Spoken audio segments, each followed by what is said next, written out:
que les scientifiques n'ont aucune connaissance, aucune substance spirituelle. Ils ont cru être sages, ils sont devenus fous. Puisque la preuve, ceux qui font la physique quantique, d'autres vont parler de la théorie des cordes, le Big Bang, le Big Crash, ils vont penser, faire croire aux gens qui sont intelligents, ils vous disent qu'il n'y a pas d'effet sans cause. Ça, certes. Mais quel est l'effet, quelle est la cause du Big Bang? Puisque pour eux, ils disent qu'au commencement, il n'y avait rien, c'était le néant inimaginable pour l'esprit d'homme. À une fraction de seconde, bam, on a entendu une explosion. Cette explosion a eu lieu comment? Vu qu'il n'y a pas d'effet sans cause, ils vont vous dire maintenant, on va parler de la théorie de la mèche. Parce qu'avant qu'il y ait l'explosion, il faut des équations mathématiques ou bien des équations cosmiques pour relier la mèche, pour savoir comment faire l'équation pour relier la mèche, faire la mèche et ensuite allumer le Big Bang.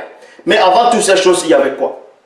Vous voyez, ils vous disent qu'avant c'était le néant. Le néant, on peut voir le néant, on nomme le néant. Le néant, il est noir. Donc si on nomme quelque chose, si on voit la chose, c'est que la chose a eu l'existence.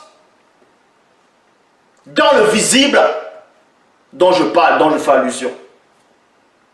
Parce que l'univers, ce que vous appelez l'univers, pour les scientifiques, ils disent que l'univers, c'est l'ensemble des galaxies, le gaz, le soleil, la lune, ainsi de suite.